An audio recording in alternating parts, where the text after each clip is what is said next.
இந்த காட்சியை பாருங்க, கடைசி வரைக்கும் பாருங்க. சார் சொல்லுங்கம்மா. கிளம்புறேன் சார். போயிட்டு வாமா, போயிட்டு வாமா. தினமா கேரி பேக்ல குழந்தைங்க உயிரை கொடுத்து வளர்க்குறீங்க. ஜாக்கிரதாமா, போயிட்டு வாமா.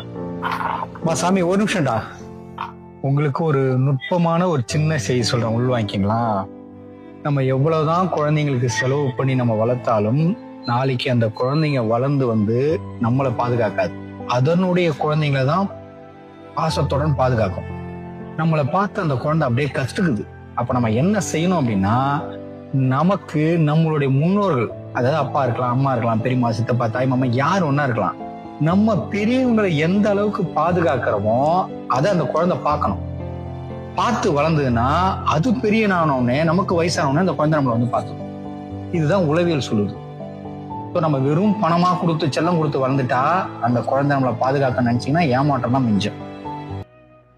உண்மையிலேயே இந்த சகோதரருக்கு என்னுடைய பாராட்டுகளுங்க, வாழ்த்துக்களுங்க. உலகத்துல நடக்கிற அற்புதமான விஷயத்த அழகான முறையில சுருக்கமா சொல்லிட்டாருங்க. இதுதாங்க தற்போது உள்ள நிலவரங்கள். நாம குழந்தைகளை எவ்வளவு கஷ்டப்பட்டு பொத்தி பொத்தி வளர்த்தாலும் அது பெரியாள் ஆனதுக்கு அப்புறம் அவங்களுடைய குழந்தைகளை தான் பொத்தி பொத்தி வளர்க்குறாங்க.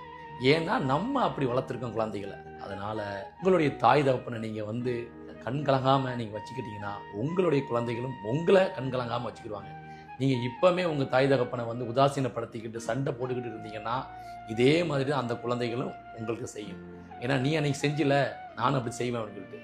ஏன்னா உங்களை பார்த்துக்கிட்டு அந்த குழந்தைகள்லாம் கற்றுக்கிட்டு இருக்காங்க. அதனால் நம்ம நல்லதே செய்வோம், நல்லதே வந்து சொல்வோம். குழந்தைகளுக்கு கஷ்டப்படுத்தாமல் உங்களை வளர்த்துக்கிட்டு இருக்கோம் அப்படின்னு சொல்லி வளங்க. அப்போ தான் அந்த குழந்தைகளுக்கு கஷ்டம்னா என்ன தெரியும். உண்மையிலே இந்த சகோதரருக்கு என்னுடைய வாழ்த்துக்கள். நீங்களும் இவருக்கு ஒரு வாழ்த்து சொல்ல மறந்துடாதீங்க. நம்ம வெறும் பணமா கொடுத்து செல்லம் கொடுத்து வளர்ந்துட்டா அந்த குழந்தை நம்மளை பாதுகாக்க நினைச்சீங்கன்னா ஏமாற்றம் தான் மிஞ்சம். என்ன செய்தி சொல்லணும்னு தோணுச்சு மகளுக்கு, அதனால சொன்னேன். ஜாகிரதை போயிட்டு விடாமா. பாய். இந்த வாழ்வு என்பது அந்த தெய்வம் தந்தது.